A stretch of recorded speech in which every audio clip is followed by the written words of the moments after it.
Amigos, seguimos con más, 8:34 minutos de la mañana.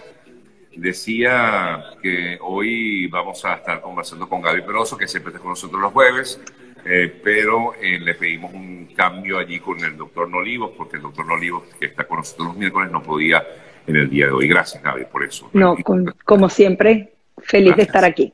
Así es, Gaby es de la casa y, por supuesto, siempre allí dispuesta.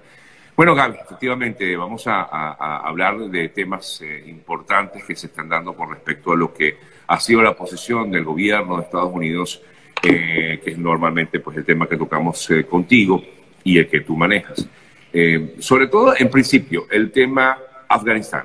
Muchas críticas ha recibido el gobierno de Biden ante todo esto. Hemos visto que efectivamente todo este proceso de retirada de los militares, de la fuerza militar que estaba desplegada en Afganistán, comenzó con el gobierno de Trump, pero muchos han criticado a Biden sobre esto. Él, pues creo que tampoco se esperaba que esto ocurriera como ocurrió el ascenso de los talibanes. ¿Qué tienes que decirnos al respecto, por favor? Sí, bueno, es una realidad muy compleja, Sergio, y yo creo que aquí no se trata ni del gobierno de Biden ni del gobierno de Donald Trump. Esto se iba a producir con cualquiera de los dos gobiernos.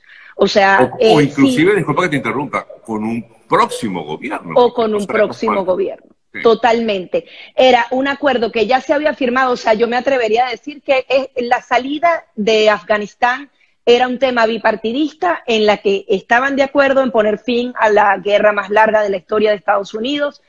Se habían perdido 2.400 vidas en el terreno de soldados estadounidenses, más de 32.000 civiles afganos también perdieron la vida allí.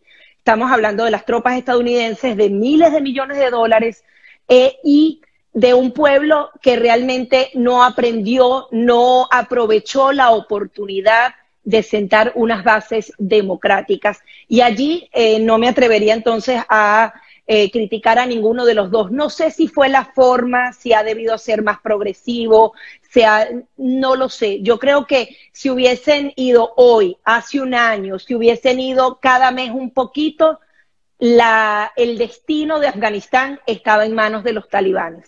Es una opinión muy particular, no soy una experta ni de lejos del tema, pero aquí lo que vemos, Sergio, es que ahora quedan miles de millones de dólares en armas en manos de los talibanes, en armas de Estados Unidos, de Occidente, de esa coalición internacional de Occidente que se creó allí, una cantidad de hombres que ahora son entrenados por Estados Unidos, que fueron entrenados por Estados Unidos para justamente ser la resistencia a esos talibanes. Muchos de ellos se irán a las filas de los talibanes. Se habla de más de 5.000 prisioneros que salieron, que justamente formaban parte de estas organizaciones terroristas que ahora están en la calle y se pueden reagrupar y hacer lo que se quiera. Viéndolo del punto de vista estadounidense, como tú lo dices, ese acuerdo que se firmó en Qatar tiene algo interesante y que los venezolanos tenemos ahí que tener ese punto muy presente durante lo que podrían ser las negociaciones. Donald Trump intentó varias veces crear ese diálogo que justamente sería como una tripartita en donde estaba el gobierno afgano, Estados Unidos y los talibanes. Tanto presionaron los talibanes que ellos lograron negociar directamente con Estados Unidos. Ese acuerdo de Qatar no tiene a el gobierno afgano que acaba de caer dentro de la negociación y que garantizaba, no se garantizaba la protección de los derechos humanos, sencillamente se daba la salida progresiva de las tropas estadounidenses de esa intervención militar, se buscaba un acuerdo de paz y en vez de alcanzarse la paz, lo único que se logró fue el retorno de los talibanes al poder y los talibanes pudieron hablar de tú a tú con Estados Unidos. Y allí rescato también las declaraciones que hacía Joseph Borrell, el jefe de la diplomacia de la Unión Europea. Él decía que se perdió la guerra y se tiene que dialogar con los talibanes. Y veíamos a una periodista que le decía, por favor, no reconozcan al gobierno talibán, porque bueno, ya ustedes hasta el cansancio habrán oído la cantidad de represión y de acciones de la era de las cavernas que se cometen en ese territorio. Pero allí el tema es, Sergio, es que Estados Unidos estuvo 20 años invirtiendo allí, tratando de que se recuperara la democracia. No sé si con buenas o malas razones, intentaron todo lo que pudieron.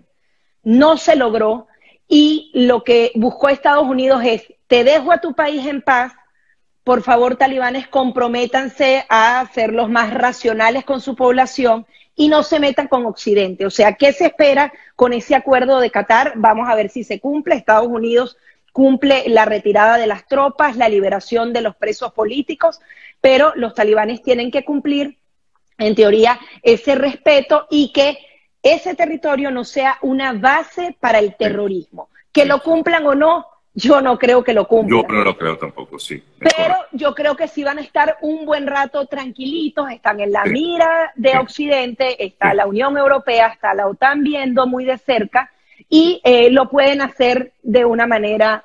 ellos, el tema del tiempo para ellos es totalmente distinto al de Occidente, lo he oído en varios análisis y eso también hay que entenderlo.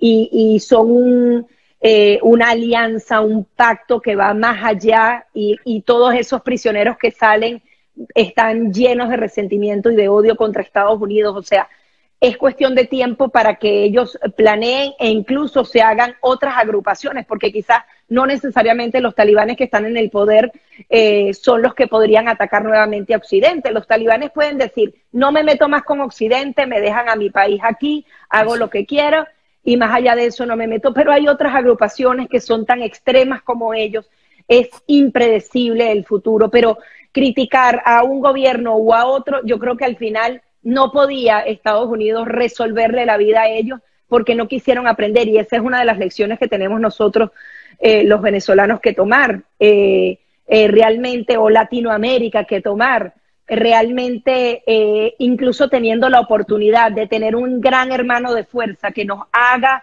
enfrentarnos al represor, realmente vamos a querer un país de prosperidad o vamos a seguir escogiendo ahora, una y otra vez eso. Sí, Gaby, no podemos, bueno, de hecho el propio gobierno ha reconocido, el gobierno de Estados Unidos, errores en lo que fue el manejo de la salida de las tropas. Y claro que las hubo.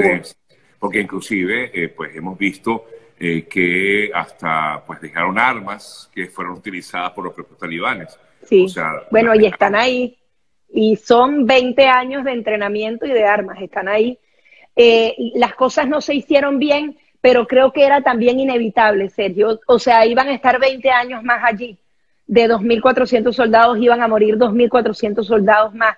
No lo sé, obviamente como no soy una experta no me atrevo a asegurar nada, pero creo que era un final inevitable. Esa guerra se había perdido y ese es uno de los temas que digo, ¿será que también los venezolanos perdimos la guerra con el régimen de Nicolás Maduro? Veíamos a China ya diciendo vamos a entablar relaciones amistosas con los talibanes.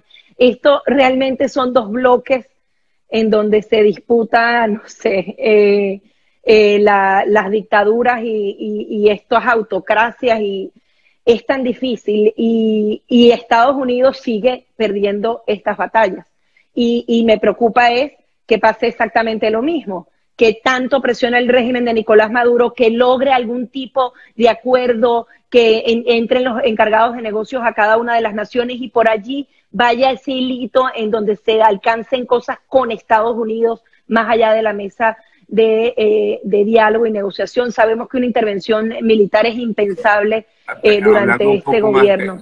Hablando un poco más de esto, Gaby, justamente hablando de estas negociaciones en México y de todo yo decía al principio del programa que efectivamente Nicolás Maduro tiene como objetivo, dicen algunos analistas, basándome en ello, en que el objetivo de Nicolás Maduro y de todo el régimen venezolano de acercarse, de buscar esta negociación con la oposición, es justamente lograr tocar, ver cómo tiene acceso al gobierno de Biden. El gobierno de Biden prácticamente lo ha ignorado, o sea, no, o sea, como que dice...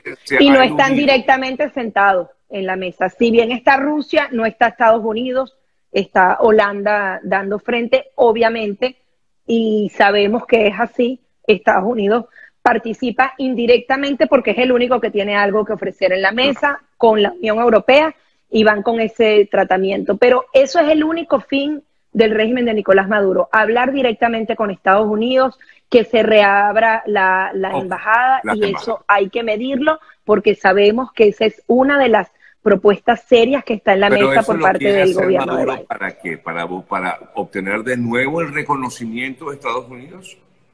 De alguna manera lo pueden estar ya teniendo, Sergio. Mira, de todos los puntos que pedía Nicolás Maduro, los puntos están allí.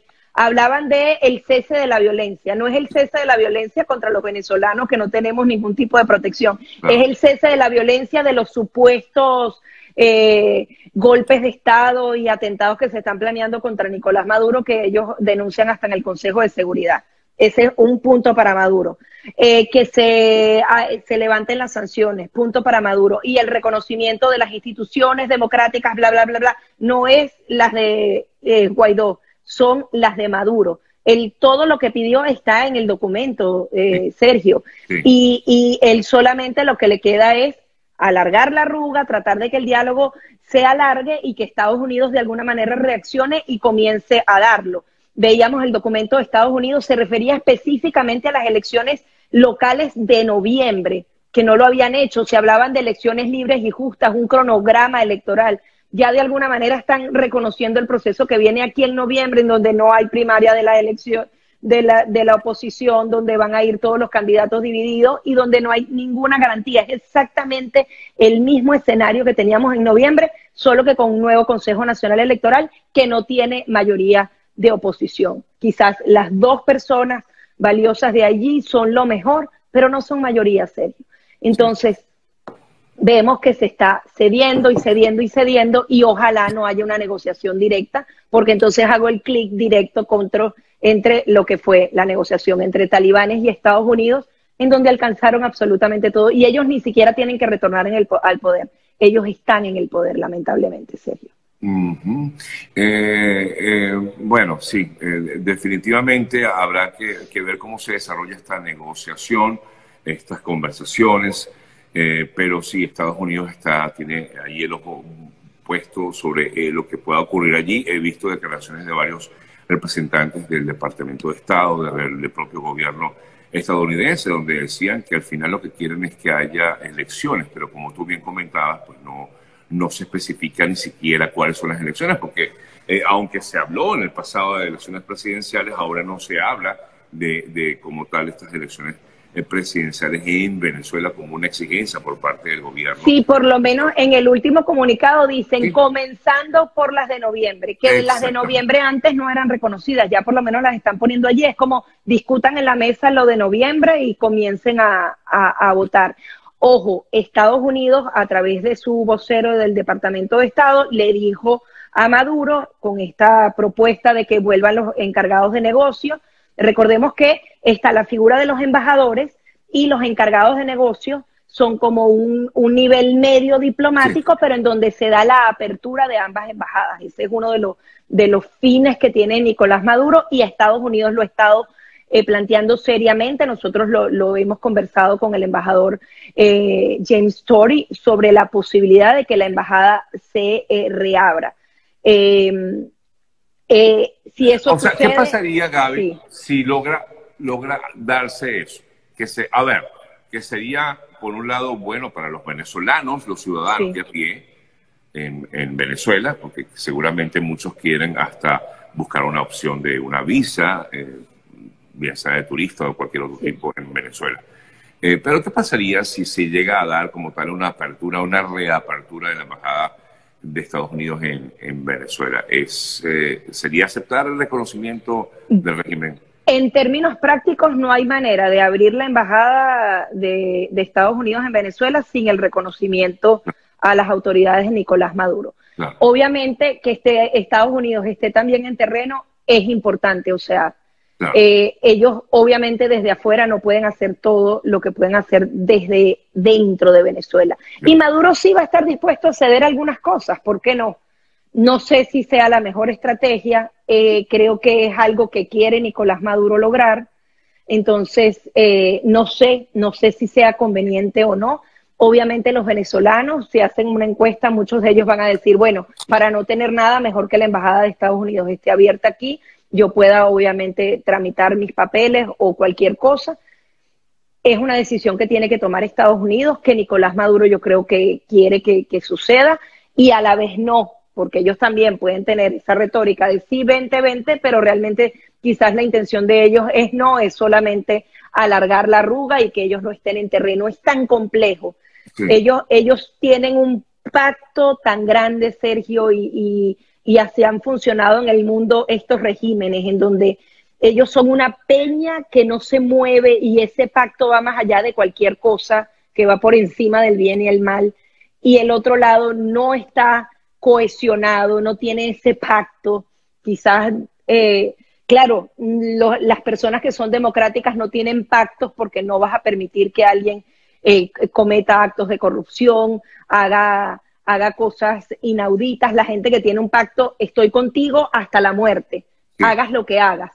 Entonces es muy difícil enfrentar a todos estos regímenes y por eso pasa cosas como las que suceden en Afganistán, con el apoyo de Rusia, de China. Ellos tienen un manejo completamente distinto y creo que Occidente tiene que empezar a entender cómo enfrentar este fenómeno, que ya no se trata de guerras con fronteras y soldados cara a cara enfrentándose, sino de un sistema mucho más complejo. Gaby, volviendo a lo que tú comentabas acerca de los puntos que han surgido en esta negociación a favor del régimen de Maduro. A mí no me gusta mucho decir si alguien gana o pierde en este tipo de cosas, pero al final veo que justamente el régimen venezolano el que está ganando los puntos allí, porque ninguno de los puntos, en todo caso hasta ahora, por lo menos que uno sepa públicamente que se hayan discutido, favorecen a la oposición. Bueno, en teoría el tema de las elecciones es una de las cosas que al final sí, ha estado pidiendo. En teoría el gobierno, el régimen de Maduro, pues habla de elecciones, pero las próximas elecciones. En cambio, la oposición siempre habló de posibilidad de elecciones presidenciales, incluso hasta una posible... El revocatorio también se habla. Un revocatorio, entonces, pero nada de eso, o por lo menos que uno sepa, porque al final ellos no dan información, ¿no? Claro, sí, están completamente herméticos. No sé qué gana la oposición con todo esto, lamentablemente, pero se están sentando una mesa totalmente debilitados. El único punto a favor... me dicen la liberación de Guevara, ¿eso es un triunfo de la oposición? No es un triunfo porque lo metieron preso justo antes del diálogo para tener un rehén y para tener un acto de buena voluntad. Ya. O sea, que ganas. Y entonces se habla de que Freddy Guevara va a ir para allá, para que Vecchio no vaya. Eso no lo sé. No, yo tampoco. Y él pero, no lo dice tampoco, sí. No sabe. Sea, lo metiste hace 37 días preso. No es que estás haciendo un acto de buena voluntad, no. O sea, lo metiste preso para tener una ficha más. Porque era una persona totalmente operativa y activa en el G4 o en Voluntad Popular. Y obviamente a través de esa represión, entonces no estamos ganando absolutamente nada. No fue que, firmaron para que Guevara saliera en libertad. Lo metieron preso con toda la intención del mundo de tener una ficha más. Y así va a ser. Eso no va a cesar. Entonces, la oposición tiene muy poco. Lo cierto de todo es que con todo esto, además de que el régimen gana en muchos aspectos, también hace que la gente pues deteste más la manera en que se ha manejado la oposición. Totalmente. Si tú lees los comentarios, que no es de hoy, son de todos los días, consideran a la oposición como una oposición, vamos a decir, falsa, por buscar una... Claro, Sergio, pero ahí yo también diría, ¿qué puede hacer la oposición? Hay que alcanzar algún acuerdo, hay que proteger a Citgo, hay que tratar de lograr algo con los venezolanos también. Lo comprendo, además que hay que ponerse en los zapatos de ellos. Uno no está allí, pero a ver, Gaby, yo estoy tratando de ser el reflejo de lo que piensan muchos, ¿no? La gente dice, por un lado piensa, bueno, sí, yo no estoy ahí, pero son unos vendidos, son unos, qué sé yo... entreguistas, cualquier cosa. ¿No? Es inevitable no verlo y yo me imagino que en la oposición también estarán pensando, revisando, viendo que hay esta matriz de opinión en su contra. Total, yo creo que lo tienen muy claro y van con todas las de perder. O sea, así como Estados Unidos, si salían las tropas, no salían las tropas, todo iba a ser una crítica, con la oposición va a ser una crítica estando en la mesa o no estando. Aquí el tema es que ojalá se protejan los activos de Venezuela para los venezolanos, que sigan en manos de los venezolanos y que se alcancen esos acuerdos tempranos sobre ayuda humanitaria. Es lo que veo al corto plazo y ojalá que por lo menos se logre, que por lo menos lleguen vacunas, que haya algún tipo de ayuda para la gente que esté dentro. Más allá de eso, no veo un gran acuerdo que traiga. El problema es que el acuerdo no plantea ni siquiera una transición. Esa es la realidad. No plantea la salida del régimen de Nicolás Maduro. Se alarga, porque ya dijeron que la próxima reunión es del 3 al 6 de septiembre. Sí. O sea, y eso va a ser larguísimo. Eso pueden ser 2 años hasta el 2024, cuando están planteadas las elecciones de Maduro. No cambia nada. No se gana nada porque en los últimos 2 años al final perdimos. Y suena muy duro, pero esa presión internacional que Jorge Rodríguez hablaba, decía, con presiones nosotros no andamos, no tuvo resultados, como no tuvo resultados en Afganistán. Entonces, siguen ganando los malos, si lo queremos ver así, caricaturista. Por aquí en algún comentario, la Legión del Mal hace de las suyas. Fuerte abrazo, Gaby, gracias por la conexión, como siempre. Vale. Gaby, perdonen las imprecisiones, porque el tema de Afganistán a mí me cuesta, favor, pero bueno. No te preocupes. Tranquila, que yo tampoco soy experto, uno analiza lo que uno ve, por lo que uno lee y por lo que uno aprende de los demás. Fuerte abrazo. Gracias. Gaby. Bye, bye. Ya venimos para el cierre.